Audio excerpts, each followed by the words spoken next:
basically he says that music is a mixed mathematical science, in which it has to do with the arranging of tones, and out of which a beautiful melody and harmony are made, the purpose of which is that God be glorified and that mankind be moved to virtue, to joy, and to sorrow.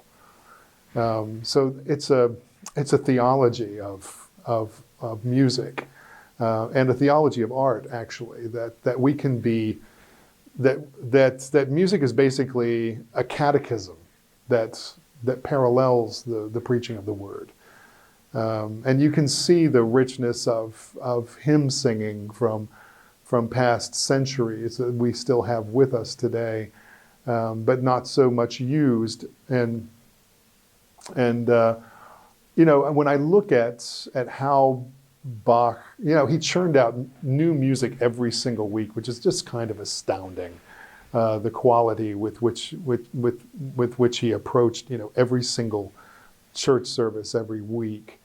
But it had a mixture of high art and also art that was accessible to the congregation. So one thing to think about is how you might have experienced a piece of Bach 300 years ago if you were going to church on Good Friday in Leipzig, for instance, and you know, you didn't know you were going to hear the St. John Passion, but it was actually a worship service. It wasn't a piece of music you were going to hear. It was the worship service, and it told the Passion story on Good Friday. But the first thing is that at that time, chances are you would not have heard any music since the previous Sunday.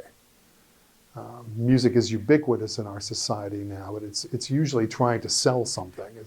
If not itself, it's, you know, it's advertisement for some other product. But this was unknown 300 years ago. And just imagine how fresh on the ear music would have sounded if you hadn't heard anything for the entire week. And the only place you got it was to go to church on Sunday.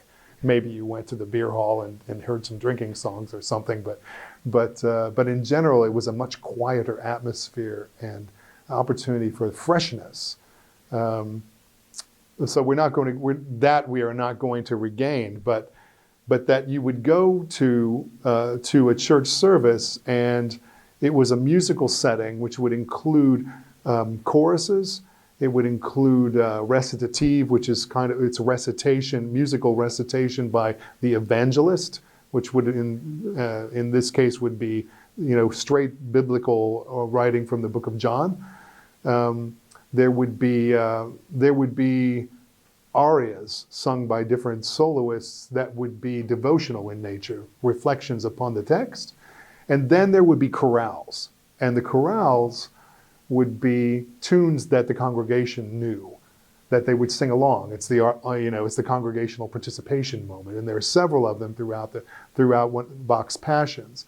But if you think of a tune like "O Sacred Head Thou Wounded," which most people still know that tune, that actually appears, I think, 6 or 7 times in the St. Matthew Passion, that tune. Different texts, totally different harmonies, very innovative harmonies, but the tune is the same. So the congregation sings the tune in a different setting. And just, you know, such a marvelous approach to the diversity of music and how people experience it. I think it was Albert Schweitzer that called Bach the fifth evangelist. You know, that it was such an innovative way of couching the gospel in such a way that to make it just really present to the listener.